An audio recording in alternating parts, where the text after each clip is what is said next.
Hi, everybody. Welcome to the Perform Happy podcast. I have a really exciting guest today, senior Illinois State gymnast, Caitlyn Donovan. Welcome to the show. Thank you. Thank you. I appreciate it. I'm happy to be here.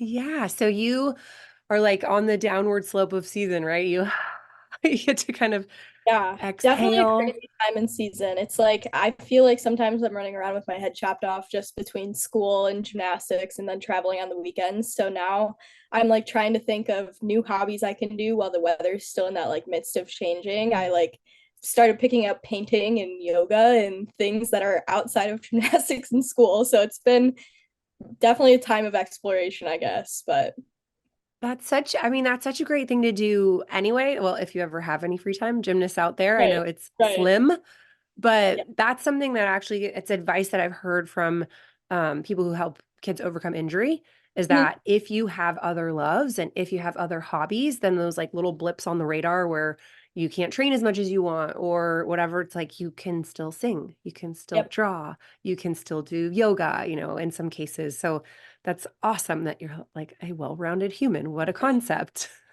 Thank you. Thank you. I appreciate it. Yeah. So you just announced you are coming back for Yes. another season. What made you decide to go for the fifth year with Illinois Oh State? gosh. I think it was like a culmination of a lot of things. I have loved my gymnastics experience, especially being a college gymnast. It's just such a complete change from everything I grew up doing up to my senior year and then coming here to my college. So I think that was a big thing. I love my team. I love my coaches. My coaches completely changed my gymnastics experience when I came to college. But then with me being a graduating senior in 2020, I hit COVID right when I graduated, and then it didn't go away coming in my freshman year. So I got a COVID season. I had an injury, an extensive injury my freshman year. So I have extra eligibility and I wasn't ready to let the sport go yet. And honestly, too, my dad loves the sport almost as much as I do. So I kind of did it for both of us. And I'm really, really happy with my decision now. Amazing. Is he like the kind like Abby Paulson's dad who's like crying Yeah. and watching? Like I'm sure you saw the viral video. Oh my gosh, yeah. And he sent it to me too. And he was like, this isn't me. Like my dad, he has maybe missed in my entirety of the 20 years that I've been doing gymnastics, maybe like I can count on one hand how many meets he's missed. And Wow. he is that guy that like paces in the back of the arena when I'm doing my routine and like doesn't like me to see him before my routine, but then after it's fine. He's been great and he's been willing to drop everything and just kind of help me support me through my gymnastics career. So definitely grateful that I have him as my number one supporter for another year. Amazing. Okay, now I don't want you to throw him under the bus here, but I wonder, did dad have to kind of evolve as a sport parent, or was there ever any time where it was too much or not helpful, or was he always just like A plus gym dad? You know, so there was a point in time where I will give him this one flaw, and he will definitely agree with me listening to this. I used to have to do the sock buns for like Yep. gymnastics. I used to have her hair like that. And like I was at this age where I couldn't do my own, and my parents still had to do my hair, but my dad was traveling with me to every meet. And so especially the early morning meets, I would like come to my competitions with like so much gel on my head to the point where it was turning white. Like my coaches would be like there before my routines, like picking out pieces of gel and like, who did your hair this morning? And I'm like, my dad. But honestly, like that's the one downfall I've given him on this career. He has given me like the exact amount of tough love that I need and like, hey, stop being a baby, you're gonna be fine. And he's really, really helped in terms of like looking at the long-term goal of gymnastics. So I would definitely say that for the most part, he's been an A plus dad. Oh, yay, good job, dad. Yeah, And then right. I'm like, hashtag dad bun. Whenever my husband sets my kids out an outfit, I'm like, oh boy. Yeah, yeah, no, Okay. my dad has not touched my hair since that season. I learned after that season, I was like, all right, dad, enough gel's enough. So we Yep. got Yep. so Yep. And then you have to figure it out yourself or you find the mom who can right. help you when you get there. Yeah. Yep, exactly. I'm sure there are guys who could do great hair though. We won't Oh say yeah, they yeah, can't. yeah. Okay, so when did you first fall in love with gymnastics? How old were you? How did you know like this is my thing? Um, I started gymnastics. Both my parents put me in like mommy and me classes, as most gymnasts do. when I was 2 because I didn't know how to sit still. And I tried a bunch of other sports, but I really struggled with sports that involved a ball. I just like could not gain an interest. I mean, I liked soccer for a little bit, but I think when I really fell in love with it is like that age when you're like 7 or 8. That's when I officially chose gymnastics as my full-time sport. And why I fell in love with it is because my parents were like buying the panel mat. I was learning how to do my standing back tuck in my basement on a mattress, and don't do that now. It's not safe, but at the time it was. And like I begged them to get a trampoline so I could learn my front twist and stuff like that. That like they didn't force me to stay into gymnastics, and they ultimately like sat me down and asked, "Hey, like do you want to keep doing gymnastics because you're about to switch to 16 hours a week training, like you can't do anything else?" And like I was like, yeah, like I love it. Like I the gym was my playground. I could go there and I could be carefree and I could just go and have fun and flip in ways that nobody else could. And I thought it was so cool. And I would say that's when I initially really fell in love with gymnastics. Okay. And the reason I ask is because I know like every gymnast has that moment, right? Or that time of their life. Same, like flipping on my dad's bed or just being in gym and being like, oh my gosh, what can I get next? And then you're getting all these new skills and you just feel like totally powerful, unstoppable. But then at some point, you decide you want to go to college for gymnastics, I Mhm. imagine. You know, many gymnasts are the youngest kids in the world who know what school they want to go to.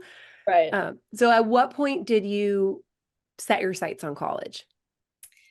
Um, I think it was about like 7 or 8th grade. I was doing like level 8, level 9. But in off season, I was doing these huge upgrades. I was like throwing your chankle fulls. I was doing a round of double backs off the beam. And it was like, even though I'm competing this level, like we're just doing it to hit the requirement so I can move up to the next.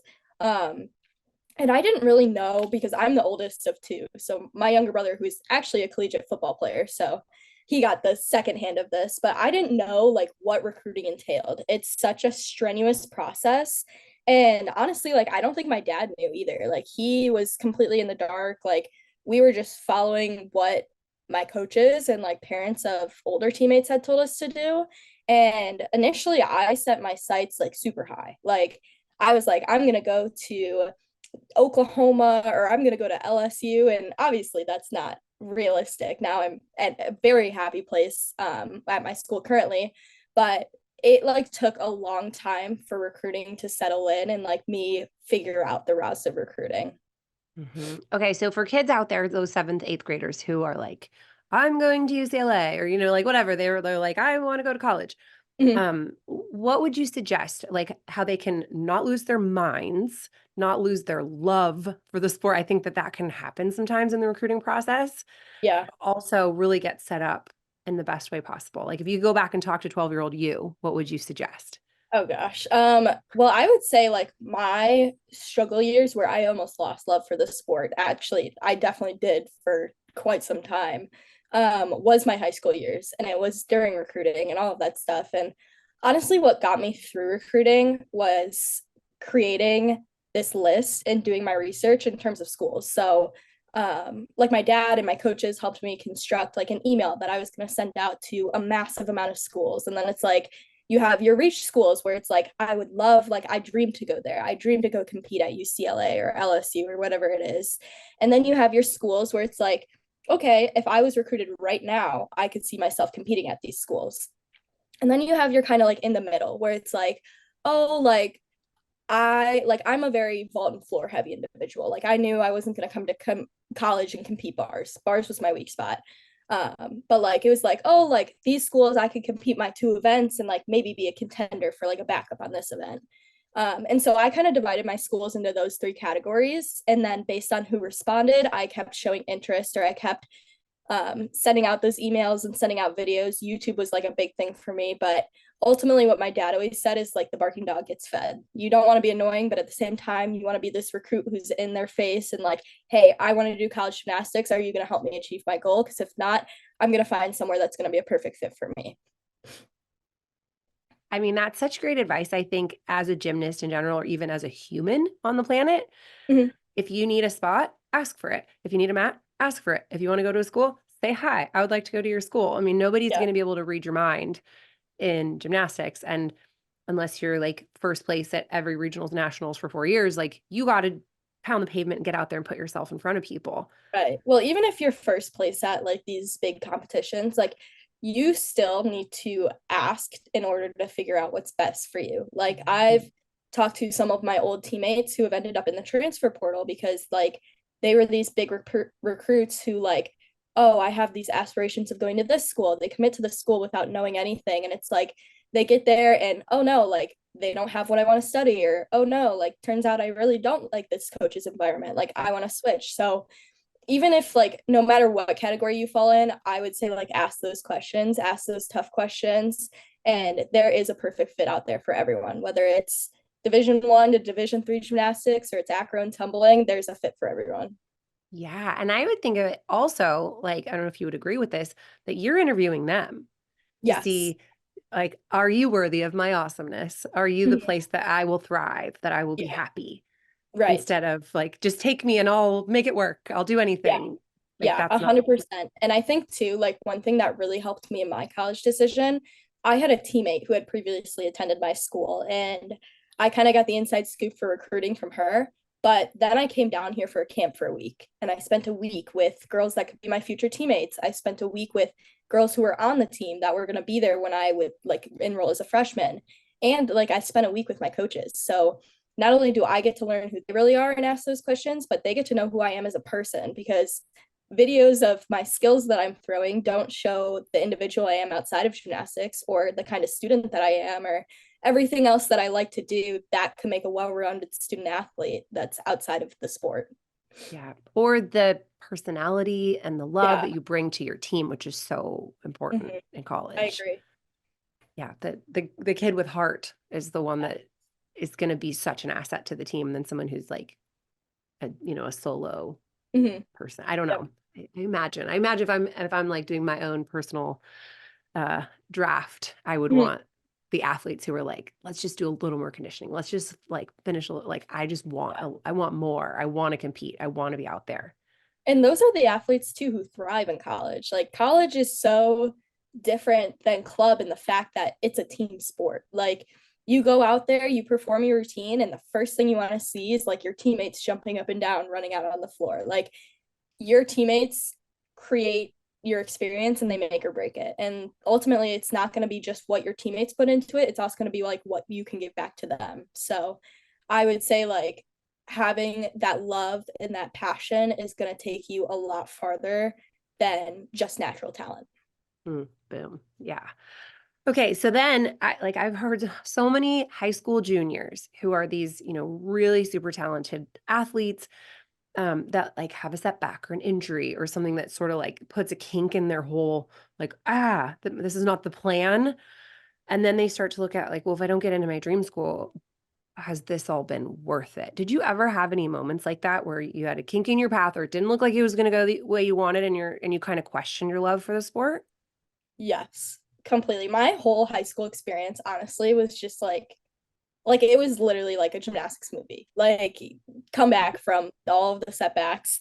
My freshman year of high school, I broke my ankle, and that was the first major injury I had had. And I was in a full leg cast for a month and a half. And as you imagine, not only starting at a new school, but like I was supposed to be a first year level 10. Like I was very, very isolated from everything that I had loved. And like I didn't know what to do with myself because I had never really had a major injury before that. And then I came back in time for like a level 9 season. I competed level 9 and it wasn't great. But then I had my sights set on 10 again, and I came back and I broke my ankle in the first meet of level 10 of my sophomore season. The same one, except this time it was more severe and it stunted my growth plate and all of that stuff. So then it's like, dang, like this is really where my recruiting is going, huh? Like Mm. I was this big like recruit to watch for going into high school, like doing the big skills, and I was super consistent. But that second ankle injury was when I was like, I missed a whole season. First of all, I hadn't competed level 10, even though I had these level 10 skills. And then I had a really hard time going back into gymnastics following that because I had so many different people that had different expectations from me. And like, I didn't know what my expectations were for myself. Like, honestly, I wanted to do college gymnastics, but then I come back and my body isn't feeling the same, or I like was going through puberty. I had grown like maybe 4 inches. Like, it's hard to do gymnastics when you grow. And my physical therapist was like telling me I was too weak in my legs. And then some of my coaches were like isolating me because I couldn't do the full assignments. Like, I remember sitting on the edge of my bed, like crying because my dad was taking me to practice. And that is like not the same girl that was doing cartwheels around her living room and learning her back tuck in her basement. And so I like really, really struggled with that.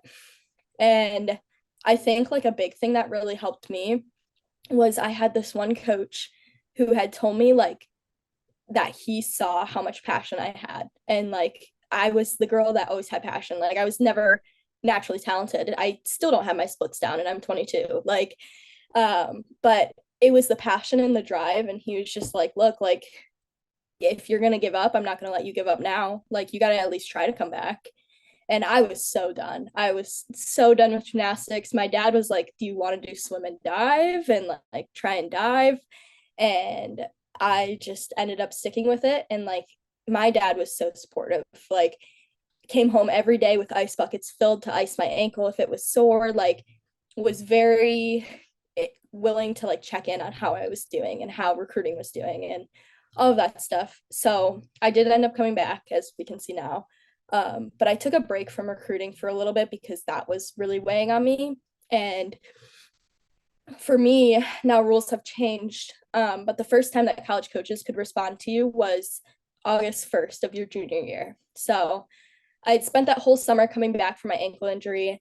And right before August 1st, I send out this mass email to, gosh, like 50 plus schools saying, like, hey, I'm looking for a home. Like, I'd be so excited to be on your program. I think I maybe got like 12 responses on that first day. And ultimately, like, those schools were the 12 that I had the most interest in. And like, I could see myself fitting. And one of them was my current school, which I'm very happy about. But then like just the disappointment of sending like 50 plus emails and putting in all this work over the summer to get 12 emails back. Like, am I really, I like sat there and I was like, am I really not that wanted? Or am I really like not that special? And I see like on August 1st, all of these girls committing to all of these schools in my age. And I'm like, oh my gosh, like, what am I doing wrong? And so I think that like provoked a lot of anxiety because I had such a setback from injury. I like didn't know what to do. Mm-hmm. Ah. So, okay. So then your heart is like, can I handle this? Yeah. And I just think like, shout out to all those like high school juniors and sophomores who are on the verge of like heartbreak because they don't know if they're going to get their dream. I mean, so your dad obviously helped you through your coach who believed in you. Mhm. What kept you hanging on after you took that break from recruiting? What brought you kind of back into the game? I think I started like getting some comments externally about like the way I like carried myself as an individual. At this point, I had kind of like grown and matured into my identity. And there would be like college coaches that came in and they were like, look, you're not the most talented, but like I see you have drive. Like, and it was a lot of schools where it was like my coaches had these connections to these big schools, and I knew I was probably never going to compete there, but they told me that they were like the athlete that they wanted just because of like the way I interact with my teammates, the way I respect my coaches, and like the way that hard work would persevere. Like, you don't stick the first series, okay, I'm going to stick the next four. Mhm. And so I think like coaches coming in and making compliments about the person I was outside of gymnastics just drove me to work even harder, because it's like, okay, like now they're saying I'm a person that they want on their team. Let's make myself an athlete. Like, let's like make myself an asset in at least like one or two events. Like, see how it goes. And if we don't make it, we don't make it. But I luckily found my home 6 hours away and committed at like about the halfway point of my senior year. So super late, like not typical. I was a walk on. They were like, sorry, we don't have anything to offer you. And 2 years later, I turned into a full ride scholarship athlete. So it was definitely a change, and I took a chance on a program that took a chance on me, and I'm so, so happy to be here. Oh, that is so inspiring. Yeah. And it's not always like this straight shot path, but I like that what you decided to do in that critical moment of am I going to do this or not, you actually prioritize being a great human. Hmm. You just showed up better for your teammates. You show up better for your team. And I wonder, was it like, did you feel like you just didn't have anything to lose anymore? Or you could just be like, whatever happens, I'm just going to go be a good teammate. Was there a mental decision or is that just kind of who you are? I think it became who I was going into it. My senior year, I lost one of my coaches. They took their own life. And that was a big turning point as to like the person I am today, because that impacted me in so many ways, because I loved that coach and they did so much for me in my career. But that was what really drove like my compassion and caring for others. Mhm. Yeah, which then turns out to have like this positive ripple effect that gets you your dream, that puts you into this program where you can thrive.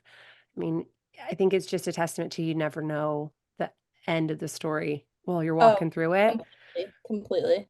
You just If you would have can't. told me, yeah, if somebody would have told me in my senior year when March 14th COVID hit and shut everything down, that I would be a walk-on athlete that suffered a serious amount of injuries her first 2 years of college, and then became a full ride athlete and is now doing a fifth year and grad school, and like a 2 year team captain, like loves this team, like I would be like, oh my God, like who is that? Like that's not me. Mm. That's not me you're talking about. I would be completely like blown away. Yeah. And is that little 6, 7-year-old pretty pumped? Oh, so pumped. So pumped. And that's another reason I couldn't give it up yet. She's just like in the back cheering, like, yay, more gymnastics. Like, Yes, I get to do some more flipping. This is going to yeah, be literally. great. I get to learn fun skills even though I'm old. Yeah, that's me right now. Yeah, and I think she's probably got to have part of like what kept you in it too. The, Oh yeah. One like, thing that my coach always says, especially like in times where like our team may be struggling or season's getting long, is like do it for the reason that you decided to become a college gymnast. And like we do autographs after meets, and you have those girls come up to you and be like, oh my gosh, Caitlyn, I just did my back handspring last week. And it's like, oh my gosh, like my dad sent me to a back handspring clinic when I was younger because I was so petrified of back handsprings. And so it's just like you sit there and it's like, in you, I see me, and you, I see the girl that was afraid to do cartwheels on beam. Like all of that just replicates the 7 year old who was like in awe of all of the college gymnasts. I love that so much. Yay for her. Oh yeah. And for you to like have kept going and shown what you're capable of. Like, oh, so cool. Okay, so Thank now you. you touched on fear. Is that something that was part of your journey? Has fear been present? Yes, I would say when I was younger, especially because like every year you do something new. You know, the requirements change from level 7 to level 8. It's like, oh gosh, now I have to do a Yurchenko over the table. Um and my events, like I said, have always been really strong on floor and vault. But I was scared to death of beam and bars, like scared to death. And not that I would like balk and not go, I would just like walk away. I would avoid it. I would not let go of the bar. It was awful. But I think like just support systems outside of gymnastics really got me through it. And like you were saying earlier, having like external love outside of like the sport. So like I always say that I'm a nerd. Like I love school. I'm that girl that takes like the super pretty aesthetic notes. And so I like love school. I've been like super into painting my whole life. I'm like a very artsy person. I used to love to cook and bake. Now I cook when I have time, but like I used to bake all the time. I would hang out with my neighbors, like just stuff where it was like I would go outside of practice and I wouldn't be thinking about the fact that I didn't do a flyaway today. And so like coming back into practice, it's like you have that initial fear, but like ultimately what you have to remember is gymnastics is supposed to be fun. It's like it's a sport. It's not the rest of your career. Like I wish gymnastics lasted forever now that I'm old, but um it's like something that you do for fun, and it doesn't have to be so serious all the time. And like that's one thing that I had to learn about myself is stop putting so much pressure on yourself. Like if you can't do it today, okay, that's fine. Like you'll get it to the next. Or like, hey, I'm having trouble with this today. Okay, like let's take a step back. Let's maybe do our drills and our basics on it, and then let's move forward. Like I had to do that this season. I was struggling with my vault, which is something that I've never struggled with. And I had to take a step back for like a week. I was coming back from a groin pull in my hip. But then I took a step back. I did like my basis of my vault and I went forward and my vaults were fine. Like Yeah. it's just something where it's like, it's not that serious in the end. Like you need to realize gymnastics is supposed to be so much fun. Yeah. Yeah. And leave it in the gym. That's Yeah. great advice that when you leave the gym, you are an artist and a student and a friend and a daughter. You're not just a gymnast. And Mhm. I was that kid sitting in history, like thinking about my back handspring on the beam the whole Yeah. time. And so, like, pit of doom in my stomach all day about it. Uh-huh.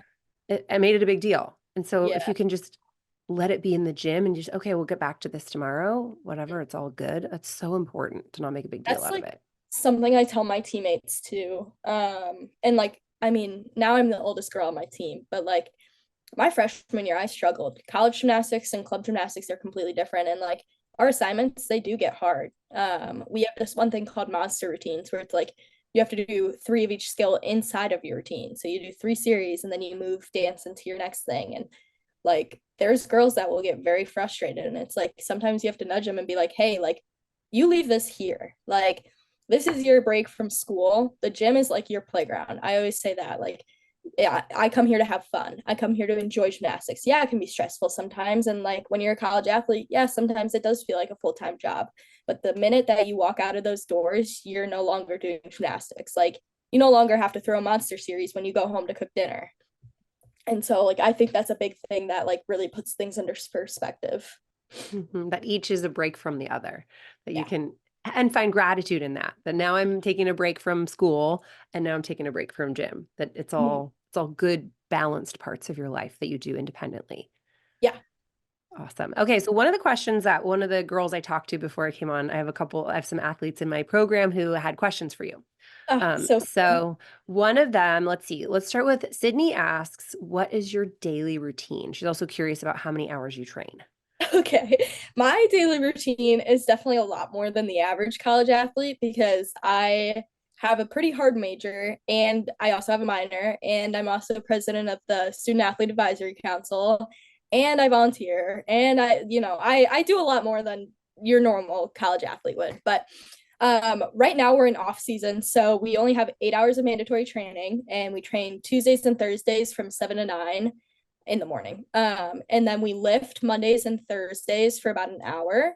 But then we have open gyms on Mondays and Fridays also from 7 to 9. And I usually go to those because those are just like, you can do whatever. Like you go in just to roll out and be with your teammates, or you go in to like throw fun skills.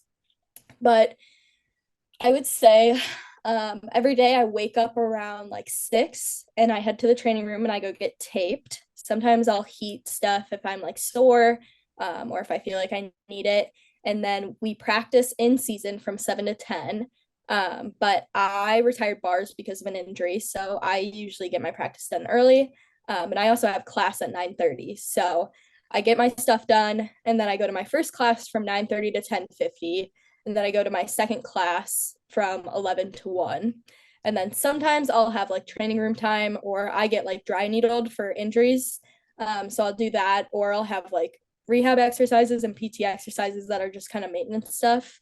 And then I have class from 2 to 3:15, class from 3:35 to 4:50, and then lift from 5 to 6. And then some nights after that, I'll have a SAC meeting from like 7:30 to 8:30, or I'll have to do stuff like that or I'll just like come home and cook dinner and do my homework and then watch Netflix with my roommate. So Okay. So yeah. basically, it just keeps going. After being Oh a yeah. high school athlete that has no free time, you're sort of same Well, story in college. I am so type A. It's like not even funny. I like have the hardest time sitting still. So I make my schedule like that. Like I don't have class Mondays or Fridays, but you know dang well you will find me volunteering at the homeless shelter. Like I do health Mhm. screens there. But in high school you have this structured routine. It's like, okay, I go to school from 8 to 3 and I have practice from 4 to 8.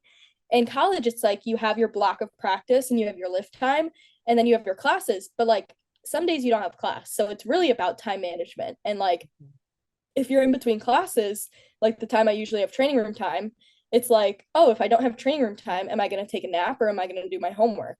Most of the times I lean towards doing my homework, although sometimes I do fall sacrifice to a nap. But if you do your homework, then it's like you come home and you can like chillax, you can go to bed early, you can take like a everything shower and do a face mask. Like you have more time for yourself if you prioritize your time while in college. Yeah. Yeah. And do you feel like you started that process in high school, learning how to manage your time, that then it carried over, or is this a new skill set? I would say I like managed my time really well in high school, but like it's structured for me. So in college, it's like I pick my classes. Like now my major is super small. I'm a nursing major, so they only have like one section for each class. But it's something I definitely had to learn my freshman and sophomore year because that's when we were still going through COVID and some classes were online. And it's like, okay, since it's online, I can do my schoolwork whenever. So that means I'm gonna sleep until like 10:30. And it's like for me, that was not a good environment. I'm very structured. Even on my days off, I get up at like 8 a.m. and go grocery shopping. But it's definitely something that I started in high school and had to adapt when I came to college. Yeah, makes sense. Okay, so now on to the next question. Cassidy asks, what do you do if you get stuck? Like a mental block. I'm assuming that's what she means. Yeah. Okay. Let's see. A lot of times I'll like take a step back, like I was saying earlier, or I'll like go through it in my head. So I'm like big on visualization. And my coaches are too, especially like if your body's like tired, they'll be like, hey, just visualize today. Because gymnastics is such a demanding physical component, but it's even more demanding mentally. So like sometimes I would say like most of my blocks come from beam. I'd like shut my eyes and I'd like think of myself doing this skill. And then I'd like look from an outsider's perspective. So I'm like sitting like a judge watching me on the beam and like look and see what it would look like as if I were taking a video. And so like just going through that motion again, sometimes it allows me to get back up there and be like, okay, I just did this. Like even though my body didn't do it, my mind did. And Hmm. ultimately that's what's causing you to get stuck. So I find that really helpful, at least for me. Yeah. Awesome. I love imagery too. Now, did you always love imagery or is this new? No, I hated imagery. I thought it was, I had such a hard time focusing on it when I was younger. Um, but I think I really found it beneficial because I was somebody who was very prevalent on keywords. And sometimes I would do too much keywords and then I'd be like focusing on every little detail. And it's like, I would get really repetitive and have to say the same keywords every time in the same exact order before my skills. And it's like, okay, like at this point, like your body knows how to do the skill. If you've done it once, your body knows how to do it again. And so I think visualizing instead of throwing all of these words out in my brain and like getting upset if they were in a different order was definitely better for me. Yeah, I think you have to find your groove with mental skills. Like Yeah. when I was a young gymnast, I would lay in bed and visualize my bar routine over and over and over and over the night before a meet, and then I wouldn't get enough sleep. And I'm like, it's not actually ideal. Yep. I definitely went through that phase too. I Yeah. definitely did. Where I'm like, I'm so stressed. I'll just keep doing gymnastics in my mind until Yeah. tomorrow. And then I'm exhausted and I don't do the best. So you got to find a balance. Like, is there a point where there's too many keywords? Yeah, Right. maybe there is. And maybe just like counting is good, or something that's a little more chill or finding your groove. Yep. I have a teammate who she used to be really scared of like letting go of the bar backwards. But she hurt her knees doing like a front dismount. So now she does a back dismount. She sings. Like she sings a song when she's letting go for her dismount. And like that really helps her. Yep. Yep. That you just got to find what works for you. And it Yeah. takes trial and error It usually. really does. Yeah. And I mean, you'll get it eventually. And especially like if you're listening to a podcast like this, like I listen to a meditation for college athletes podcast before every meet. Like if you're listening to something that's going to benefit your mental health inside and outside of the sport, like you're doing the right thing. You're going to get there eventually. Yes. And YouTube is an Yeah. unending treasure trove of things to Right. listen to before you go out YouTube, there. Instagram, Safari, whatever, you name it. I know that these little girls are on social media too. So I know that they can find that. Yes, absolutely. Okay, now we'll wrap on like mental skills that are essential. So if you Yeah. like, what are the most essential mental skills that every gymnast should develop or have in their arsenal, in your opinion? I would say visualization and keywords are a big one because like I think for me, my corrections are usually always the same. Like I know how to do my skills at this point. Now it's like, okay, you need to point your feet and you're double on floor. And it's like, so if I'm running into my pass and I tell myself point, then I'm thinking point my feet. Or like visualization before, like practice makes perfect, but it's not the end of the world if you make a mistake in the competition. But I practice and like sometimes close my eyes and put myself in a mindset like I'm competing at the meet. And then when I'm at the meet, I put myself in this mindset that I'm at practice. So the two are kind of interchangeable for me. After getting those first meet jitters out in the first meet of the season, I'm kind of like relaxed and like, okay, like this is just practice. I do this like every week. Like it'll be okay. Um, and I would also say like a big thing that we really took up this year was like little wins, if that makes sense. So like we as a team came up with the word intentionality, and that was like our focus for the last like month of season. And it was basically like, what are you doing that's going to be intentional? Or like I had this thing at during season where I would write a word on my arm that I wanted to remember. So like when I was struggling with my vault, I would like write aggressive on my arm and I'd like look at it before I vault. And then I'm like, okay, like aggressive is right. Like I need to be aggressive. But that kind of goes with the intentionality thing. And then like knowing that those are your goals, like taking a step back once you're done with your performance, whether that's at practice or in a competition, being like, okay, what did I do good today? Because there's always something good you can take from it. Like my team at the end of every practice, we circle up and we do gratefuls, and like you have to say something about yourself. And it's like maybe it's I had a positive attitude at practice today, or like maybe it's I threw 3 back handsprings on the low beam, like whatever it may be, like recognizing that each day you're doing something to move forward. Yeah. Oh my gosh, so many like golden nuggets there. I'm like, everybody, rewind and get out your notebook and write this down. Like Oh, I 20 could talk about years this stuff of forever. I 20 like years I of could 5 gymnastics minutes. wisdom. Right, right. Yeah. And all of this didn't just appear magically in your brain at age 5. Like Oh no, it all evolves as you kind right. of stick with it and do hard things, really. Yes, completely. And I'm 21 and I'm still learning more about the sport. Like I know I'm going into my 5th year, but I'll probably learn more about it in the next like 5 years. Like who Yeah. knows what it'll be, but Yeah, I mean, I think that again, like sets you up for great success in life if you never yeah. feel like you got it all figured out. If you're Mhm. always a sponge and you're always open and you always want to get better, and you've got a whole nother 20% of your college career ahead of you that is just possibility. Mhm. So, so exciting. Well, I'm so rooting for you next season. Caitlin, has Thank been such you. a pleasure to meet you. Thank you so much. Thank you. Yeah, thank you for having me on. I appreciate it.